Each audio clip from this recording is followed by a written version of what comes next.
Hi hello నమస్తే welcome back to my channel Telugu Mamata blogs. ఈరోజు మనం చేయబోయే స్పెషల్ మష్రూమ్ కర్రీ అండి. చాలా బాగుంది, టేస్ట్ మాత్రం ఒకసారి ఖచ్చితంగా ట్రై చేయండి.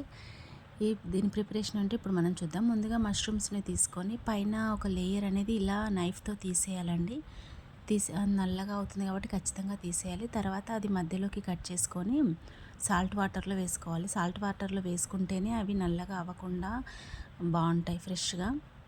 అవి కట్ చేసుకున్న తర్వాత స్టవ్ పైన ప్యాన్ పెట్టి దాంట్లో ఒక 2 స్పూన్స్ ఆయిల్ వేసి అది కొంచెం హీట్ అయ్యాక మనం కట్ చేసి పెట్టుకున్న మష్రూమ్ ముక్కల్ని ఇందులో వేయాలి. ఇవి కొద్దిగా కలర్ చేంజ్ అయ్యే వరకు ఫ్రై చేసుకోవాలండి. కొద్దిగా సాల్ట్ వేసి ఫ్రై చేసుకోవాలి, అవి నల్లబడకుండా. కట్ చేసిన తర్వాత సాల్ట్ వాటర్లో వేసుకోవాలి. అలాగే ఫ్రై చేసేటప్పుడు కూడా కొద్దిగా సాల్ట్ అనేది ఖచ్చితంగా వేయాలి. ఇవి మనకు చాలా ఫ్రై అవ్వాలి, ఇలా అవ్వాలి. ఇది చాలా మెత్తగా ఉంటాయండి. మనము ఎంత నిదానంగా చేసుకుంటే అంత బాగుంటుంది. అలా వాటర్ ఉన్నప్పుడే అవి తీసి పక్కన పెట్టేసుకోవాలి. ఇప్పుడు అదే ప్యాన్లో మళ్ళీ ఇంకొక 2 స్పూన్స్ ఆయిల్ వేసి అందులో మనం హోల్ గరం మసాలా వేసేసేయాలి. దీంట్లో బిర్యానీ ఆకు వేయాల్సిన అవసరం ఏం లేదండి. నార్మల్గా షాజీరా, ఒక దాల్చిన చెక్క, ఒక ఇలాచి, ఒక 2 లవంగాలు వేస్తే సరిపోతుంది. తర్వాత కట్ చేసి పెట్టుకున్న టమాటా ముక్కలు, ఉల్లిపాయ ముక్కలు వేసేసుకోవాలి. నేను ఒక 200 గ్రామ్స్ మష్రూమ్స్ తీసుకున్నానండి. దానికోసం ఇది మసాలా ప్రిపేర్ చేస్తున్నా. ఇప్పుడు ఒక 4 టమాటాలు, ఒక 2 ఆనియన్స్ అయితే సరిపోతుంది. ఇవి వేసుకున్న తర్వాత దీంట్లోనే కొద్దిగా సాల్ట్ అనేది కొద్దిగానే యాడ్ చేయాలండి. మనం స్టార్టింగ్ నుంచి కొద్దిగా వేస్తున్నాం కాబట్టి కొద్దిగా యాడ్ చేయాలి. ఇది టమాటా ముక్కలు మనకు మంచిగా తొందరగా ఉడకడానికి. దాంట్లోనే ఒక 2 పచ్చిమిర్చి ముక్కలు వేసుకోవాలి, పుదీనా, కొత్తిమీర వేసుకోవాలి. ఇది మనకు మసాలాకి. ఇది కొంచెం దగ్గర అయ్యేదాకా ఫ్రై చేసుకోవాలండి. ఫ్రై చేసుకొని తీసి పక్కన పెట్టేసి చల్లార్చుకోవాలి. ఇది చల్లారాక మిక్సీ జార్లో వేసి మెత్తటి పేస్ట్ లాగా చేసుకోవాలి. ఇలా చేసుకోవాలి. తర్వాత అదే ప్యాన్లో కొద్దిగా ఒక 2 స్పూన్స్ ఆయిల్ వేసి దాంట్లోనే కొద్దిగా కరివేపాకు, 2 పొడవుగా కట్ చేసుకున్న పచ్చిమిర్చి, ఒక చిన్న ఆనియన్ కూడా వేసి ఆనియన్ చిన్న ముక్కలుగా కట్ చేసుకోవాలండి. ఇది కొద్దిగా ఫ్రై అవ్వాలి. ఇలా ఫ్రై అయ్యాక 1 స్పూన్ అల్లం వెల్లుల్లి పేస్ట్, 1 స్పూన్ పసుపు వేసి ఒకసారి కలిపేసుకోవాలి. ఇది కొద్దిగా పచ్చివాసన పోయాక దీంట్లోనే ఇప్పుడు మనం తయారు చేసి పెట్టుకున్నాం కదా పేస్ట్, టమాటా పేస్ట్, ఆ పేస్ట్ ఇందులో వేసి ఒకసారి కలపాలి.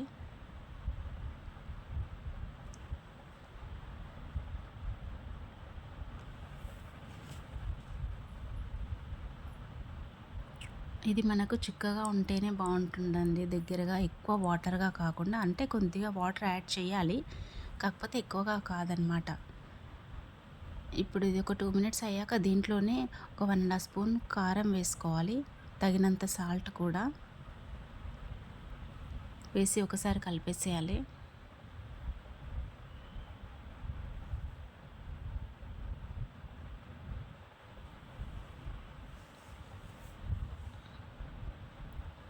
ఇలా దీన్ని కలిపేశాక ఒక 1 స్పూన్ ధనియా పౌడర్ కూడా యాడ్ చేయాలి.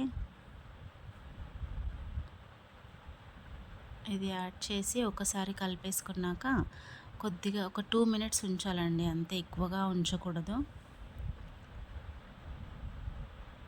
మనకు అడుగంటుతుంది, అడుగంటకుండా చూసుకోవాలి. 2 మినిట్స్ అయ్యాక కొద్దిగా వాటర్ యాడ్ చేయాలి, ఎక్కువగా వాటర్ వేసుకోకూడదు.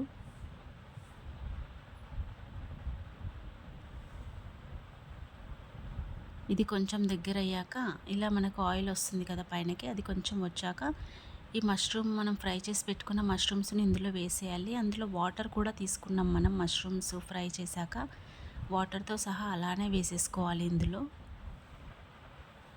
ఈ గ్రేవీ మొత్తం మనకు దగ్గర వచ్చాక లాస్ట్ మూమెంట్ ఒక 5 మినిట్స్ ఉందనగానే మనం మష్రూమ్స్ యాడ్ చేసుకోవాలి. ముందే వేసుకోకూడదు, చాలా మెత్తగా అయిపోతాయి. ఆల్రెడీ అవి మెత్తగా ఉంటాయి కాబట్టి, చాలా మెత్తగా అయిపోతాయి కాబట్టి లాస్ట్లోనే యాడ్ చేసుకోవాలి అవి. ఇక లాస్ట్కి కొత్తిమీర కూడా వేసేయాలి.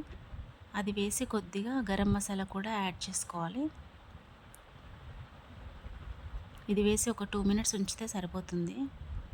మనకు ఆయిల్ అంతా ఇలా పైనకి వచ్చేసింది కదండి. ఇక అంతే, మష్రూమ్ కర్రీ రెడీ అయిపోయినట్టే. ఇలా మనకి దగ్గరగా ఉంటేనే బాగుంటుంది మష్రూమ్ కర్రీ.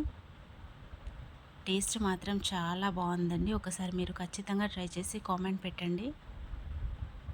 ఓకే, లైక్ చేయండి, షేర్ చేయండి, కామెంట్ చేయండి. సబ్స్క్రైబ్ చేసుకోవడం మాత్రం మర్చిపోవద్దు. Okay then bye.